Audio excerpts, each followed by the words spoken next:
有想过移工的生活的恶劣环境吗？是怎样的一个环境？打黑工的薪水还要被剥一层皮，每天都要提心吊胆的过生活，害怕被移民署的人抓。富都青年是一部2023年马来西亚的电影，描写没有身份的移工生活，由王李林导演、编剧，李心洁监制，吴康仁、陈泽耀领衔主演，邓金煌、林轩瑜、周雪婷主演，博朗、帕拉雷友情客串，是一部人物精简的电影，也是一部移工与社工为主轴的故事。本片在2023年11月27日台湾首映，2月1日全台正式上映。同年12月7日香港、澳门上映，14日马来西亚上映，2024年1月11日新加坡上映。在台湾的销售周末以将近1500万台币的票房夺全台票房冠军，也成为台北周末票房的冠军，更打破马来西亚电影在台上映的一个票房纪录。在台北上映64天，全台票房突破1000亿台币。除此之外，香港上映16天，突破170万港币，刷新香港的马来西亚电影的票房纪录。在马来西亚也有24天520万令吉的票房，如果你没有看过，建议你值得一看。在这部影片中，有几个关于社会工作的议题值得你关心。首先是社工的人身安全，在社工伦理守则里面，生命是最重要的一件事情。社会工作者的生命安全需要被重视的一件事，这不是上个什么防身术就可以解决的。在剧情里面，社工一直要文迪办身份证，连失联很久的生父也都找了出来，但是文迪打从心里就是不想办这个身份证。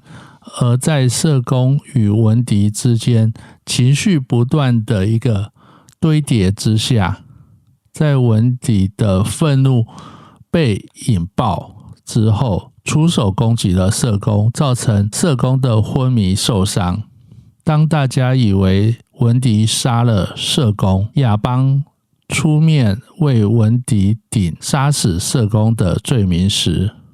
其实不然。社工在执行业务的时候，千万不要大意。当与个案有冲突的时候，社工一定要先退很多步，力保自己生命的安全，千万不要跟个案硬碰硬，才能脱险。其次，个案有不愿意改变或闪躲、拒绝处遇的时候，社工应该评估或了解为什么被个案拒绝。个案会有很多的想法、担心、顾虑或不愿意。通常社工犯最大的问题就是我都是为你量身定做好的方法，你配合就好了。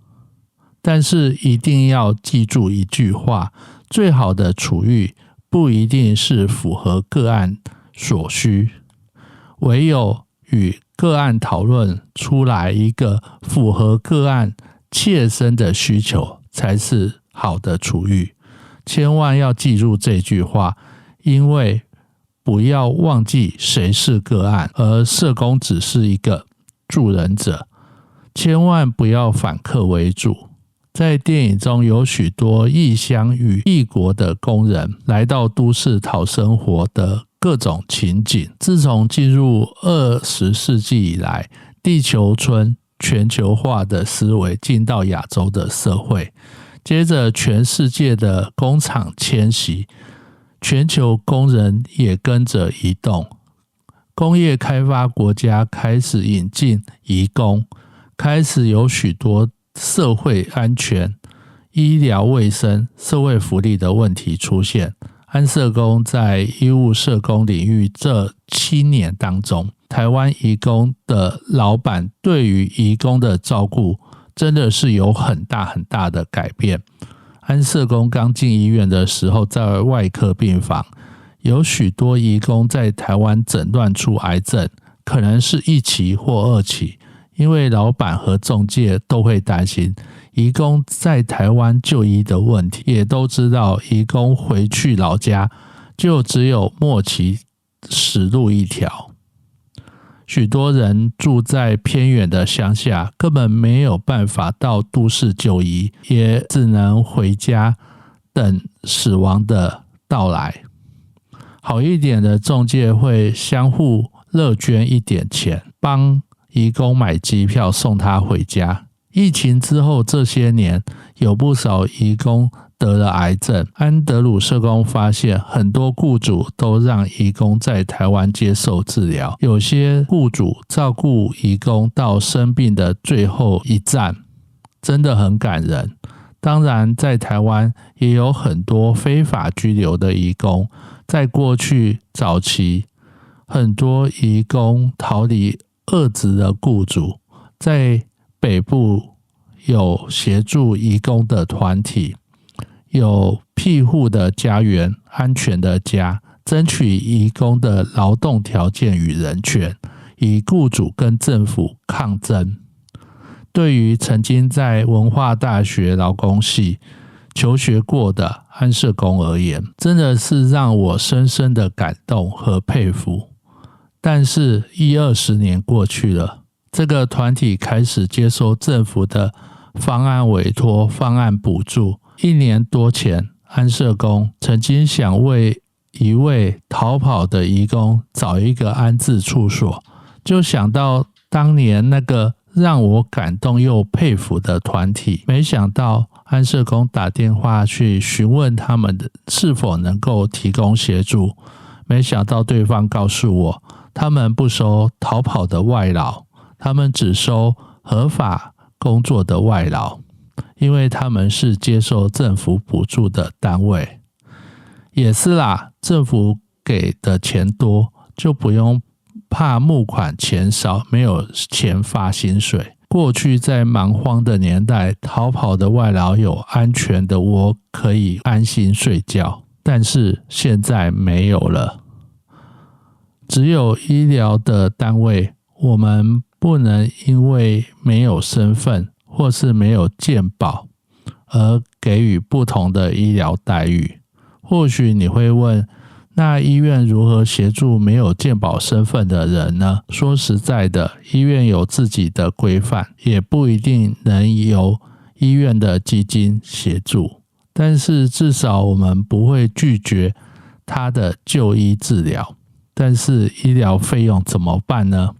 催收不到，就是成为医院的呆账，医院自行吸收，影响的是医院全体员工的年终奖金的多少，就是这样。很高兴台湾有善良的老板和仲介，不是把移工当工具人，用完了就丢，生病了就丢回家。很庆幸我们在台湾比较没有像影片当中的状况，希望大家都可以重视移工的问题。没有看过的，建议您看一下这部影片，值得你一看。看的时候想一想，社工跟个案发生了什么问题，我们对移工又了解了多少。我是安德鲁社工师，我们下一次见。